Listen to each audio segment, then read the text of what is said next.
नीतीश कुमार आप जानते हैं आज दिल्ली आए। दिल्ली में उन्होंने राज्यसभा की सदस्यता भी ग्रहण कर ली है। अब उनका वो चैप्टर बिहार के मुख्यमंत्री के तौर पर वो क्लोज हो चुका है। उनकी पॉलिटिक्स का एक नया चैप्टर शुरू हो चुका है। आज तस्वीरें उस वक्त की आप देख रहे हैं जब नीतीश कुमार राज्यसभा सांसद के तौर पर शपथ ले रहे थे। दिल्ली में उपराष्ट्रपति सीपी राधाकृष्णन ने संसद भवन परिसर में उन्हें शपथ दिलाई। नीतीश के बाद अब कौन सीएम बनेगा, इसी को लेकर चर्चा तेज है। इस पर मंथन के लिए दिल्ली में बिहार बीजेपी के कोर ग्रुप की बैठक भी बुलाई गई है।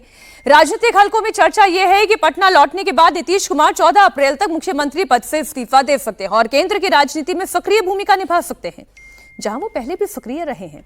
साल 2005 में बिहार की सत्ता के केंद्र में रहे। अब तक 10 बार मुख्यमंत्री पद की शपथ ले चुके हैं। अपने आप में ये एक रिकॉर्ड है।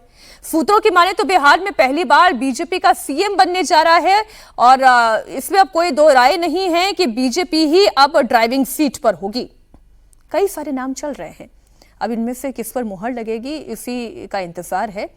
जानकारी के मुताबिक 3 अप्रैल को बिहार कैबिनेट की बैठक होगी और 14 अप्रैल को नीतीश कुमार सीएम पद की शपथ लेने माफ कीजिएगा, जो भी सीएम पद की शपथ लेगा वो सम्राट चौधरी होंगे, नित्यानंद राय होंगे, कोई और नाम इसमें हो सकता है। इससे लेकर जितने भी अभी क्वेश्चन मार्क हैं उन सबका आंसर आपको मिलने जा रहा है 15 तारीख को, जब शपथ ग्रहण हो जाएगी। हर्षवर्धन जी, कौन संभालने जा रहा है सीएम पद की इस कुर्सी को?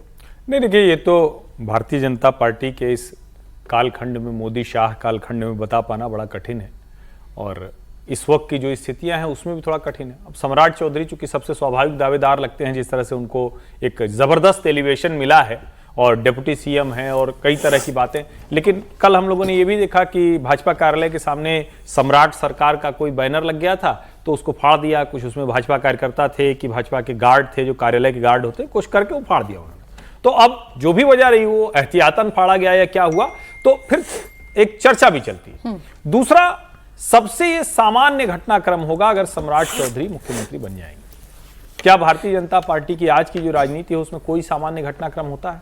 जिसका राष्ट्रीय अध्यक्ष वो नितिन नवीन 45 साल का व्यक्ति, जिसको खुद भी नहीं समझ में आया होगा कि अचानक राष्ट्रीय अध्यक्ष कैसे बन गए, अब वो प्रयास कर रहे हैं उस भूमिका में ढलने की। और दूसरा, जो उत्तर प्रदेश देश का सबसे बड़ा राज्य है, वहां पंकज चौधरी को नहीं समझ में आया होगा, वो 65 पार है मेरे ख्याल से, तो उनको भी नहीं समझ में आया होगा भैया हम तो कभी जिलाध्यक्ष, महामंत्री उस सब वाले में रहे नहीं, सांसद हैं। और पंकज जी का अपना व्यक्ति ठीक है, अपना महाराजगंज में उनका ठीक-ठाक जलवा है। यादव को भी तो नहीं, वो लोग तो पुरानी बात हो गए।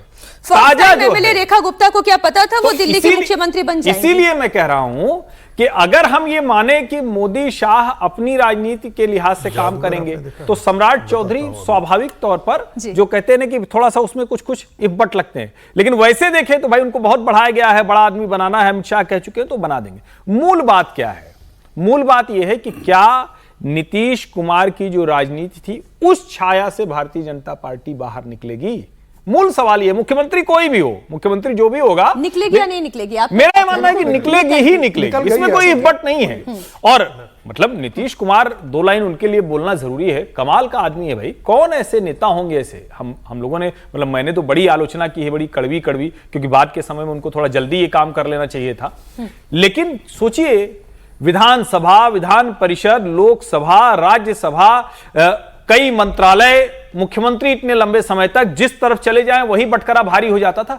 ऐसा व्यक्ति भारतीय राजनीति में असंभव जैसा है, कोई दूसरा उदाहरण आप खोज नहीं सकते। तो मुझे लगता है कि नीतीश कुमार की विदाई के तौर पर आप देखें तो अच्छा है कि राज्यसभा में ले आए। बाकी अब नीतीश कुमार की कोई भूमिका या कोई महत्व होगा, मुझे कतई नहीं लगता, और यह उम्मीद नीतीश कुमार भी नहीं कर रहे होंगे। बस एक बात कहूं, अगर निशांत को बहुत महत्वपूर्ण भूमिका देनी है तो निशांत भी डिप्टी सीएम रहे और सम्राट चौधरी भी सीएम रहे, ये थोड़ा सा होता मुझे मुश्किल दिखता। करने को भारतीय जनता पार्टी कुछ भी कर सकती है। अभी जब आप हर्षवर्धन जी अपनी बात रख रहे थे, राघी जी धीरे से मुझे बोल रहे थे आपने जादूगर की कहानी सुनी है, तो एक जादूगर वाले प्रदेश से मैं भी आती हूँ, राजस्थान से, लेकिन फिर भी एक जादूगर की कहानी आप भी बता दीजिए। नहीं, मैं आपने देखा होगा ना, जादूगर अपनी टोपी जब खोलता है तो कई बार खरगोश निकाल देता है, कई बार कबूतर उड़ा देता है। तो अमित शाह जी की टोपी से क्या निकलेगा, जिसके बारे में हम लोग बात कर रहे थे, किसका भाग्य का नाम लिखा हुआ पर्चा निकलेगा, ये किसी को नहीं पता है। और पूरी मीडिया आज तक 10-11 साल में नहीं बता पाई है कि कहाँ कौन जाकर के बनने वाला है। एक तो बात ये है।